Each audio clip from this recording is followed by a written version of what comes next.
So once again, once your parts finish printing, be sure and clip off any extra flashing, trim accordingly, just to make sure you don't have any sharp edges. You're going to want to clean the holes out as well. A lot of times they don't print exactly the size you need. Just make sure they're big enough to be able to run the hardware that you need through and to be able to run the zip ties through. They don't have to be any bigger than that. For assembling the landing gear leg, you're going to need an axle block. You're going to need the landing gear legs, pre-made tire, 3 zip ties, 1/2 inch spacer, and number 6 by 32 by 3 inch machine screw. So to assemble, I like to make sure I run the number 6 screw through the back side of the hole. It's got a nice secure snug fit, no wiggle to it, and I just let that be just like that.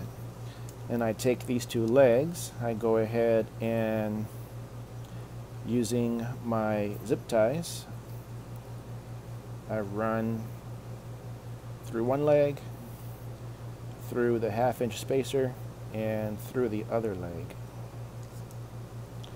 Just kind of let that sit like that for now. Then I take the axle block and I insert that just like that between the 2 feet, between the 2 legs, excuse me. Then you run a zip tie through each of the holes. I like to make sure I have the heads of the zip ties on opposite ends of each other for this component. So go ahead and run your zip tie through.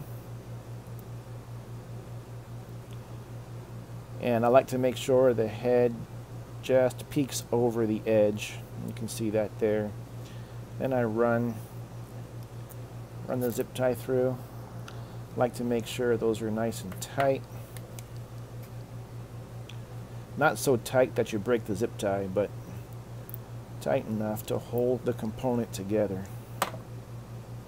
For this one here, I just run it through the back side. It doesn't really matter, as long as it holds it in place. It does help distribute the load, that clamping load. Let's go ahead and feed that through and tighten that. I like to use my side cutters, wire cutters, whatever you want to call them, and using the shallow end or the flat side, trim that right against the head. You want to make sure when you trim that there's nothing sharp to cut yourself with, and do that for both of those zip ties.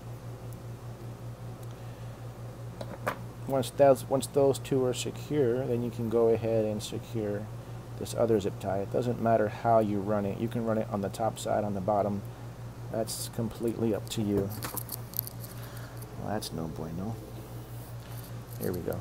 Okay, sorry about that. Pick that back up. Make sure it just comes over the edge. Run that through and tighten her down. And then trim that one off. Now you're nearly complete with one leg. So now I like to take that tire.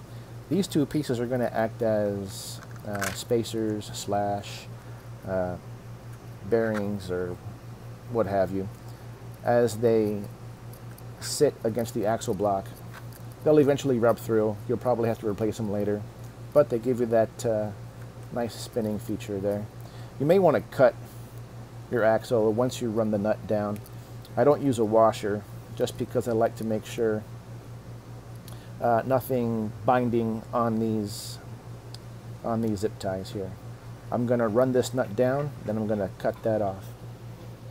One thing, when you run the nut down, you're not going to tighten this so tight that the tire can't spin. The fiber locking feature of the nut will keep it from backing out. So you just want to run it down enough so that it holds the tire in place, so it doesn't back out. Anything tighter than that, and it's not going to turn like it's supposed to. Okay, we got one side done. Just need to make sure you do it 3 more times.